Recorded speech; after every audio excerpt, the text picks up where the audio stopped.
Kane is king now. Brayden is giving Tariq a taste of his own manipulative medicine. And EFFIE is going to fall by the hands of Lauren. What's good, y'all? It's your good sis Erica Bain coming to you right here on Erica Bain TV with my full breakdown of episode 2 titled Need versus Greed of season 3 of Power Book 2 Ghosts. If you're new here, go ahead and turn on your bell notifications, hit that subscribe button so you don't miss out on any of my Power Book 2 conversations. At any point in the video, feel free to drop down in the comment section and share your thoughts, theories, and predictions so that we can keep the conversation going. And without further ado, let's get into it because we got another jam-packed episode. The episode opens on a pseudo flashback with Lauren getting what happened explained to her by Gianni in the hospital. In a moment, which is actually a dream present day Lauren is having, we learn every detail on what went down, how she survived, and what part Gianni has to play in it. Lauren remembers everything from when she was conscious, including EFFIE is the reason why she's in that car. And after Gianni points out that EFFIE wasn't alone, Lauren renames Brayden. But it's interesting, because when Tariq's name comes up, Lauren says she has no proof and is seemingly not willing to throw Tariq's name into the hat of people who need to be arrested. So is she still loyal to him? Back in the city, we are at the White House with the Fab Four. Tariq, Brayden, EFFIE, and Kane divvy up Noma's product to push. Obi is left here in America by Noma to babysit the new baby drug kingpins. And it's worth noting that Tariq feels a bit comfortable taking digs like, it's pretty evident your words don't mean much to her. To which Obi responds that he cannot wait to put a bullet in Tariq. Now I'm noting this because I think that by the end of the season, when this newly formed alliance goes south and breaks apart from the inside out, we might see Obi become Team St. Patrick and switch his hostilities towards Kane, who already is very cautious of this British lieutenant. But that's some super later down the line talk, so I'm gonna get back into what happens to this episode. The infrastructure is being built out as follows. Kane and the Tejadas are handling the streets. Brayden is handling all alumni and country clubs, and Tariq and EFFIE are supposed to be moving weight to all of the other Ivies, excluding Stansfield. While Brayden is convinced that they should be expanded into Wall Street with the start at Weston Holdings, Tariq points out that Brayden admitted to selling drugs and got a 6-figure punishment, but Tariq is accused and get kicked out the dorm and still has hella hell to pay. This conversation and then EFFIE's follow-up after Brayden leaves confirms the overall theme for the episode, which is synonymous with the title, Need versus Greed. With the student loan interest accruing and literally their lives on the line, both EFFIE and Tariq have a reason to be going back into the drug game, when Brayden's sole motivation is because he likes it and seldom faces any consequences due to his white privilege. This series is doing a really great job of scoring the very real conversation about race and culture in the war on drugs, showing exactly how people of color and black people are treated when they choose to fight back to their shitty life circumstances and sell drugs, versus how silver spoon having white men and even what sometimes people call the model minority Asian folk, how they actually might be in the same circumstances when it comes to drug trafficking and drug use, but seldom suffer consequences. Tariq goes as far as to say later on in the episode, you might get unlimited chances, but before Brayden can interrupt him, which reminds Brayden of his privilege and a very real difference in their lived experience while they're trying to convince Tariq to take the internship at Weston Holdings. Monet is still watching court TV in this episode, and this episode that she's watching on TV is one that features the one and only Young Jock. Now, I tried to figure out the deeper meaning for why the Young Jock episode is the one that's playing, because as I mentioned in the last episode, there was a significant dialogue pointing to a mother who has to do what she has to do for her children last episode. And this really, to me, mirrors Monet and spoke to her state, regardless of the fact that she's focused on Zeke and grieving his death. At the end of the day, she's going to do what she has to do for all of her kids. And also, it kind of, to me, was foreshadowing her being a single mother again and Lorenzo being out of the picture. But I could not, for the life of me, figure out what this Young Jock episode had to do with anything. It is literally an actual episode of Judge Faith where Young Jock was on, and it came out in 2016, and he was suing his booking manager for stealing money and defamation of character. Again, I have yet to figure out the tie to the Monets and the Tejadas, but if y'all figure it out, drop it in the comment section down below. But I wanted to point it out because this is the deep down, in-depth breakdown. Davis comes by the house to update Monet on where the NYPD is on the Zeke murder case, and they have nothing, just like him. But I want to note what he says to her, because there's quite a bit of dialogue that happens in this episode that I think is perfectly written and says so much, even though it says just a sentence.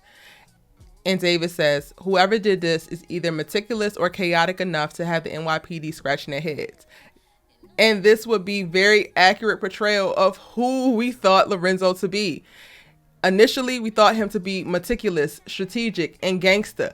But who he actually is, or who he actually turned out to be, is simply chaotic. With Monet not satisfied with the case and information that the NYPD has on Zeke's murder, Lorenzo realizes that this isn't going anywhere and sets a plan into motion to keep Monet off his trail by demanding that Kane looks into what happened at Mecca's hangar.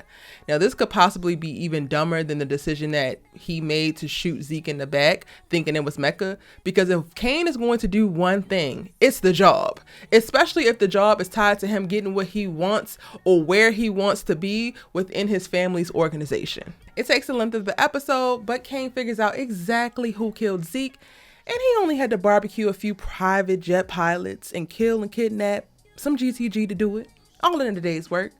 The same work that Lorenzo couldn't seem to do for 3 months. That ain't suspicious at all.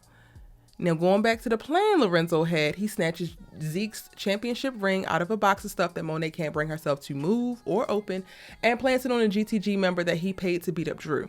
When Kane runs down on him, of course, he finds it. But Kane is smart and knows that Zeke never wore this ring. His father never even looked into the pilots, and the man who was described sounds way too much like his dear old dad to just let it ride. He puts 2 and 2 together, which makes for an amazingly vindicating moment at the end of the episode where Kane puts the former Tejada patriarch in his place and tells him exactly how it's going to be and that he owns him now. Back downtown, Rashad Tate is fighting an uphill battle in his run for the congressional seat. Stephen Ott swings by and tasks him with mobilizing young voters and fixing his lack of a wife problem, so we know exactly what his top priorities are going to be this season. The way that he was looking at Professor Bennett last episode, she better get ready for them wedding bells because it's on with this player politician. Now, when it comes to mobilizing young voters to galvanize his campaign, initially Tariq was the new bright intern he mentioned, but because Brayden and his scheming ways, Brashandria gets the spot at the Tate campaign, leaving Tariq high and dry, or so he thinks. His best white bro convinces him to take the intern position at Weston Holdings. What intern position at Weston Holdings, you might ask? The one recently vacated because Brayden got the bigger intern up out of there. We're going to come back to Tariq and his internship, but first let's talk about how Brayden planted alt-right paraphernalia on the computer and in the desk of the racist intern who had the random run-in with Kiki earlier. Kiki gets turned on by Brayden's commitment and execution of the plan and thinks the ample reward is a little off his ass. Prior to that little romp, Kiki reveals that there are multiple private floors available at Weston Holdings, planting the seed of future further infrastructure build out for moving weight in Brayden's mind. Now back to Tariq, who is reluctant, but seemingly with no other option, he agrees to take the position at Weston Holdings if Brayden can swing it, but he does so with the agreement that they will not move weight there. And that does not last long because it's just another part of Brayden's plan throughout this episode. And now that he got Tariq into the building, all he needed to do was allow him to see a peek into what illicit drug activities are already happening there so that he could figure out his own way to come in, capitalize, and not expose themselves nearly as much as they did when they were building the infrastructure at Stansfield. Brayden's full plan goes off without a hitch, and by the end of the episode, Tariq is in and even tapping in Drew to help take out the competition in a freak car accident. Good thing Everett had just broken things off with Drew permanently because Savage Killer Drew was ready to do what needed to be done, fueled by anger and a little sadness. Now, those are the major things that went down in this episode. However, there are some other things that we definitely need to talk about as well, like Diana, who discovers that Tariq and Effie are a little bit more than friends in this episode, and she's seemingly put off by it, to say the least. This is something that really caught me off guard because I thought that she actually knew, but it was kind of weird in previous seasons that it was never really addressed or shown that she actually knew. And that was all because she actually did not know. Now, in this episode, we clearly see that TA, Salim is still pressing up on her and giving her the things that she needs because he likes her. So she clearly has another option, but her eyes are definitely still on Tariq. I'm interested to see where this goes in reference to her and Effie's relationship, because we did get to see that they were still friends earlier on in this episode before she gets to see Effie come into the little bookstore area with Tariq. Earlier in class, Effie offers to give her books and like let her use them, and then they're like talking and bantering back and forth about how expensive things are. Diana is in Stansfield now, rocking Balenciaga, but she don't have enough money to pay for books and other things, which ultimately brings her to the opportunity with Salim, who plugs her into this black little book nook area where she's going to work to be able to pay for little things that she needs. I think that this is going to be a temporary thing, a means to end, or maybe not even a temporary thing, because this will probably be a thing that Diana brings into the drug portion, because I definitely believe that she's coming in to the game as well, and as a more active member, because she definitely gives passive Tejada, don't really have to do much except for what the hell Monet says. But because Monet don't have much to say to her right now, she's kind of on her own. Now, again, I'm curious as to how she's going to come into play, because it's clear that she's developing animosity for what I think is going to be Effie, not necessarily Tariq. So Effie ain't gonna be the one to recruit her to come in. Maybe Tariq is going to be the one to recruit her to come in, but then it becomes an issue for them later on because Diana's gonna hold a grudge. We gonna see. And then also Whitman becomes the key to the RICO prosecution and the task force formation later on in the episode. He stops Monet on some whole ego trip, I'm gonna get you type stuff, and then later on he swings by Jenny's office because of course Davis calls about him, stopping Monet, and it gets back to her, and then he's able to see what she has going on by way of evidence and point out the fact that she's missing the forest through the trees. Basically, instead of focusing solely on Tariq, they need to be focusing on Tariq and Monet as a duo leading this entire drug organization, and then things start to make sense. Of course, he shares all the information that he knows about Ramirez and all of the other things that went down. It makes perfect sense, and now this trifecta, because they just became a trifecta, is ready to go and go after Monet and Tariq directly. They're gonna be a problem, y'all. They're gonna be a big problem. And aside from that, Evelyn stops by to see Monet, and she tells her, about Whitman, which tips Monet off in that regard. And it seems genuine to me. She's offering Monet money and condolences for her loss of Zeke. But then she also mentions how Evelyn's boys are slanging in Brooklyn, which I think is going to be a key for their expansion into the 5 boroughs. I think that this is going to be something that either Lorenzo or Kane uses as they are still pushing weight for Noma later on. Aside from that, I couldn't really get a grasp on why else Evelyn was important. However, her boys are definitely going to be important moving forward. Oh, and last but not least, Saxe, who is trying his best to give his lovely lady the things that she wants, because he has just been resting on his good damn laurels, y'all. Saxe ain't doing a damn thing, and Jenny puts a little bit of fire up under his ass in this episode when he comes by her house and she is busy, and it looked like she is getting to that work and he has no idea what she got going on. She goes ahead and makes it plain, and then he gets inspired to go and break into Davis's office, find his burner phone, call Monet from the burner phone, then pull the Monet's, burner number, which they're probably going to wrap into this whole RICO case. Like, I just absolutely cannot.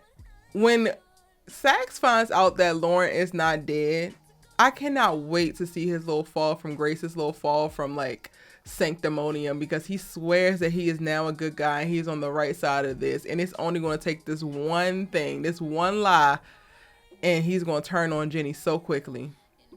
I do an initial thoughts video right after I watch the episode, and I try to watch the episode as soon as it's available. So subscribe to my second channel, Erica Vane TV 2, if you want to hear my initial thoughts and reactions. I'm much more hype and hooping and hollering in those videos because I'm fresh off of watching it. This video is much more of a deep dive and a breakdown into what happened and what this means moving forward. I hope you drop your comments, your thoughts, your theories in the comment section so that we can keep the conversation going. I have quite a few other videos coming, like a preview for next week's episode, as well as a conversation about if Lauren is still loyal to Tariq and a couple of other things. So subscribe right here so you don't miss out on any of my Power Book 2 Ghost conversations. I'm trying to drop a new video every day until next week's episode with plenty of things for us to talk about. That should not be a problem, and you do not want to miss it. It's your good sis, you Let Her Talk TV with, and I'm going to see you in the next video.